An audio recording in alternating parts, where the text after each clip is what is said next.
Hello, this is Mr. Gambino here with a new video. In this video I'm going to be going over the Grand Theft Auto Online event week from April 28th, 2022 to May 4th, 2022. And starting off with the main menu currently, there's the different business bonuses, GTA Plus stuff, and then the terabyte client jobs on the highlights there. And then for the HSW time trial this time around, it is Pacific Bluffs. And yeah, for shortcuts, I recall there being 4 shortcuts, if I remember right, that I took. And yeah, also the GPS route is completely fine on this time trial. I think that's kind of definitely going to be the best route you could possibly take in the time trial. But yeah, the biggest of the shortcuts tend to be at the beginning, I would say. There's a huge off-road section you can kind of shortcut across. If you want to get a very good time, that's definitely a very crucial shortcut, I would say, to take. The next shortcut's kind of a missing wall in the court center area, and the bottom of it essentially. That might save a couple to few seconds or something. And then for 4th shortcuts, I don't really recall being all that much of a time save, but still could be a slight time save regardless. They're the highway that's by the Diamond Casino Resort. I did a little jump. That probably saves, at most I would think a couple seconds. And then there was one near the end about some train tracks. I just kind of took the dirt path. I feel that can even be kind of a little bit of a time save. But yeah, the HSW time trials are definitely some of the most lenient ones, so you might not even need to really do any of those, but honestly I did them anyways to make the time trial go by quicker and all that. Onto Hal's premium test ride this time around. It is the Pegasi Weaponized Ignis. And quite frankly, this is definitely one of the couple most useful of the HAL special work vehicles, obviously, because it is actually weaponized. Has a slightly rotatable machine gun, almost slightly close to the weaponized Tampa, except you can't fully rotate it. It kind of reminds me of the weaponized Tampa gun. And it has countermeasures, which is basically the Amani Tech missile lock-on jammer.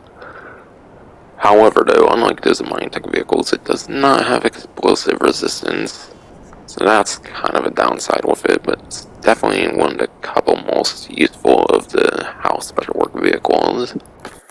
Onto 1.5 times money in RP on special cargo, and then the bunker sale missions. Do not necessarily want to spend too much time on this one, considering that these happened a month ago, even on 2 times money RP, but yeah. Special cargo, some of the better things you can do in terms of making RP. Special cargo is very good for RP. And yeah, it's very risk reward, so depending on your luck in public lobbies and stuff, can definitely prove to be very worth your time. And then for bunker, you can make that completely passive by buying supplies, which is what I recommend. And when buying one thing of supplies, I think with staff and equipment, you get $315,000 in it, and I think it takes 2 to 3 hours to produce if you have both staff and equipment upgrades. And personally, I do recommend one sale mission if you're solo, but if you do tend to sell with friends and stuff, then definitely feel free to do those bigger sales. Onto 2 times money and RP on client jobs. They do not actually typically do things with client jobs all that often, so it's kind of a pretty rare money opportunity, I would say. So definitely one I feel that's definitely pretty worth taking advantage of. And plus you can make easy $60,000 which kind of puts it more in line with specialist plus security contracts on regular money, for example. But yeah. For the client jobs, there are 6 in total. Half of them I feel are worth doing, the other half not so much. Robbery in progress, that's one where there's 6 different possible banks or whatever, and one of them's getting robbed and whatnot. Obviously, if you need to, definitely use that computer thing, but personally I think it's good to get used to the different locations and memorize them so you don't have to use the computer thing. Personally, I was able to find mine, and mine was at the Pacific Standard. That's in the gameplay that I was showing and whatnot. Data sweep, in my opinion, is definitely not worth doing though. That one you have to like go to like multiple different vehicles, it seems, from what I saw in the description. And then there's two that apparently require you to purchase the drone. I think two actually require purchasing the drone station, but you should not use the drone on those ones, and that's the one where you go to like the Life Invader and like the Vangelico buildings, whatever those ones were called. Those ones, it's much better to go to the locations on foot. I do not think it will show you the locations though, but as long as you like know like where to go, they're pretty iconic places from like the story mode and whatnot, for example. It should be pretty easy to find and do it easier being on foot and not on like a drone. And then as for the last two, those ones actually require like another like person in your like organization and whatever. And yeah, I think the ones that require multiple people, I think you have to actually like split the pay, if I remember correctly. So it's good to do Robbery in Progress, and then the ones like Life Invader and Vangelico, those are definitely the better couple, I would say, to do. Onto the business discounts this time around. There is 30% off executive offices, bunkers, nightclubs, the MC businesses, and then the benefactor Terabyte. But yeah, the executive offices, those do not consist any sort of like passive like business whatsoever. The businesses with the office are completely active, so you do have to dedicate like time in the game for those.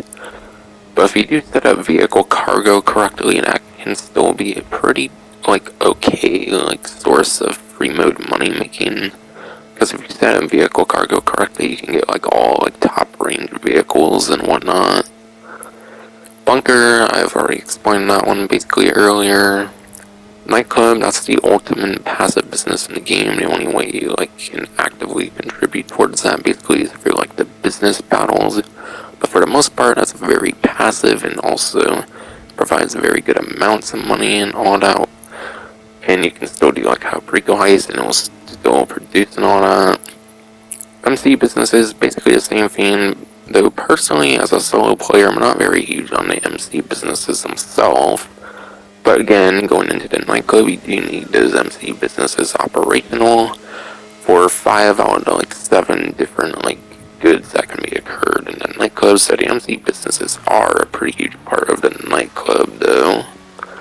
And then the benefactor Terabyte, obviously, as shown earlier, knows how you do the client jobs. What you have for free mode money making is kind of on a decline now, especially with the contract of how good the security contracts are and whatnot, and then also the like agency safe and that passive income. But yeah, obviously 60,000 right now on double, that's pretty decent. It makes it more comparable though to the security contractors. It's definitely pretty nice. And obviously aside for that, you can run your like different like business like sourcing missions, so it's very good, especially for like your CO, like your CO special warehouses, and then also like the hangar business and stuff like that, so you don't have to like keep going back and forth to the like office and like the hangar and all that.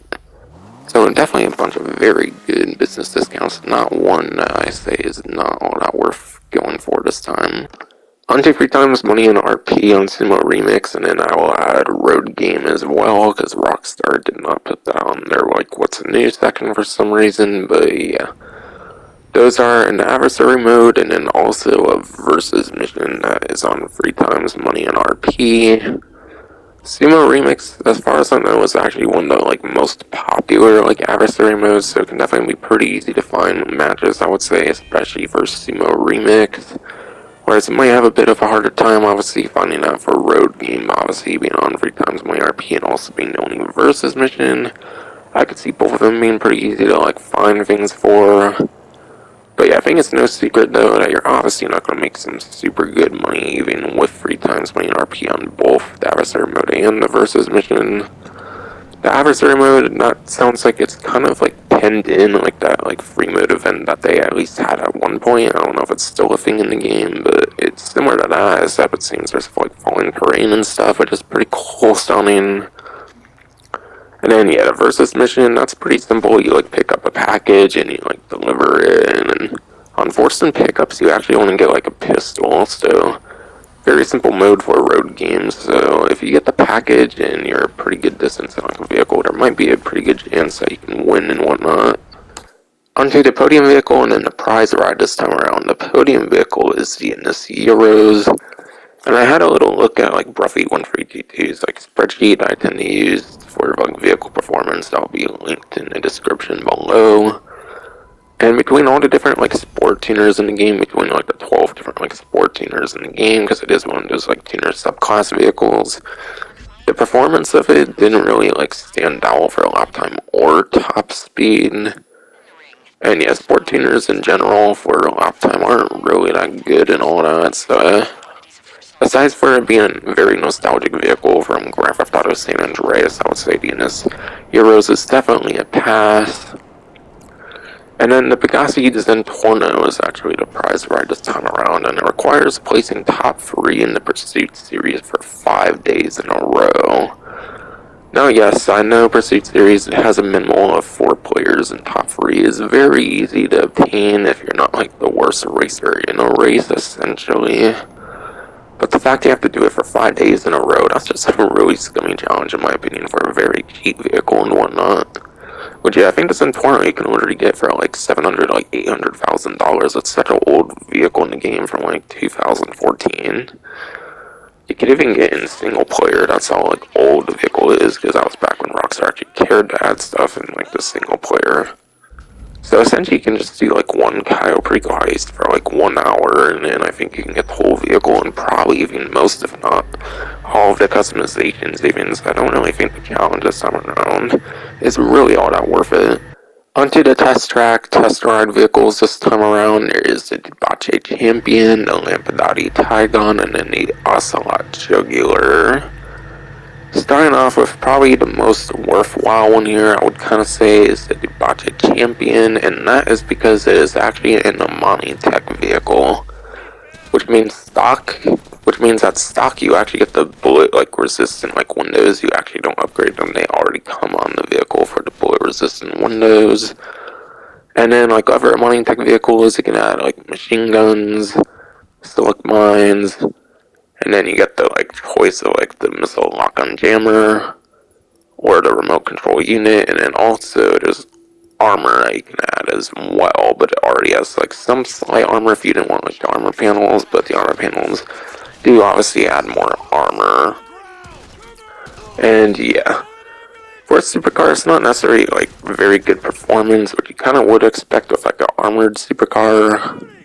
But yeah, because it's an Amani Tech vehicle, you can get like the missile lock-on jammer and stuff. That's definitely pretty good. Being a supercar though, it's probably one of the speedier Amani Tech vehicles, kinda. So could be one that's kind of worth doing the like remote like control unit on in a way, I would say. Since a lot of them are definitely worth doing the missile lock-on jammer, so I think definitely doing the remote control unit could be better on that one. Lampadati Tygon. Adversary Tigan's already kind of in decline on like the 9th generation version because of like the HSW vehicles. But yeah, on the 8th generation, it's just barely holding on to like a number 10 lap time if I saw correctly on the spreadsheet I mentioned earlier. And then the Ocelot Jugular, that's a very nostalgic vehicle from the very first Grand Theft Auto game, which is pretty cool. And yeah, it's a 4-door sport car, so that's pretty good. And for a 4-door sports car, it's actually pretty good performance, and even with the HSW vehicles, it does have a pretty okay to decent like top speed from what I saw. So honestly, in some way, all of them can be worth it, at least on the 8th gen version. And if there's one I would say that's definitely worth passing on, it would definitely be the Tygan. Onto highlights of the membership, like benefits this time around. There's the Grotti, Brioso RA, and HSW upgrade to exclusive liveries. And yeah, it's only exclusive for like the first week. Literally next event, the Brioso RA's upgrade's going to be available for everybody. But yeah, before next event, the like compact races on the 9th generation version of the game are basically pay to win, essentially, for a little sneak peek at how good the Brioso RA is, essentially. And 2 times money on security contracts. That one's pretty good because if you do like 200 to 201 security contracts, you can actually get like $20,000 of passive like income every like 48 minutes for your like agency safe. Very long grind, but definitely very worth doing. It's something that I actually did do myself. And then not only that, the actual security contracts themselves are some of the better free mode moneymakers in the game. I think normally like specialist plus like security contracts are like 60,000, so having that like 120,000 can definitely be pretty damn good. So definitely a good time to be grinding the 200 to 200 like one security contracts for that maximum like passive income. And yeah, for the security contracts, I recommend like going to the agency computer, not the like Franklin on like your phone or whatever. That way you can actually like choose your missions so that you can see what difficulty there will be. And also just terrible with security contracts, there's not good ones at all, like asset protection. And I think game termination was like glitched up, so I think they disabled that one though. And yeah. There's 3 times my RP on car crash full auto adversary mode. A little bit misleading though, because you don't actually find that in adversary modes, you find that actually for the death matches for some reason. Car crash full auto is definitely the one to avoid, I would say, this time around. And then there's one not mentioned on like the what's new section for some reason, but it's 1.5 times my RP on like the nightclub, like good production. And yeah, like I mentioned last time around, if you're not gonna play the game, you should go into like enter exit ls like car meets green, preferably with all this car meet like clothing, and then you can be like AFK and not have to worry about being kicked in the game. And yeah, for nightclub goods, I basically do everything aside for like the weed and then like the document forgery for like the 5 I choose assigned to like the different technicians essentially. Finally, onto the discounts for the week. There is 30% off the Overflawed Entity XXR, 40% off the Ocelot Arden, the Trufate Adder, the Obey Omnis, even though for me it's free because of Criminal Enterprise like starter pack that I bought. But yeah, for everyone else it's like 40% off if you don't have Criminal Enterprise starter pack, 40% off the Debauchery 770, and then 50% off the Invetero Cocklet Blackfin. And yeah, for discounts this time around, again, for the most part, I don't really recommend any of the like civilian discounts. That would basically be like all but the Arden. But the Overflawed Entity XXR does still have some pretty alright, the decent top speed, still within like top 10 territories, so it is a good top speed like supercar. But even then, the number 1 supercar for top speed, that's not including HSW vehicles, is like the PFIS rate 11, and that's like 1.1 to like 1.2 million, so even then that's kind of a pass. And obviously, aside Entity XXR, I recommend the Ocelot Arden for any other like more civilian-ish like discount, because the Arden's like a vehicle with machine guns on it. So because it has machine guns, it does have more usability than like 95% of the vehicles in the game, since most are obviously civilian vehicles. And yeah, finally on to like the time trials and all that. Regular time trial, pretty easy for the most part, except I recommend like marking where I marked on like the map. I show like my marker on like the regular time trial. I don't mark on the yellow, I kind of mark on like the highway a bit up from it. RC Banditos on the screen right now, don't really have advice for that. HSW I already talked about, and then the Priam races for muscle cars on like down the drain, and for that I'd refer to Ruffy 1322 spreadsheet on the 8th gen version. Or if you're on the 9th gen version, you should use the Arbiter GT with HSW upgrades. And that's finally going to be it for this video. Hope you enjoyed.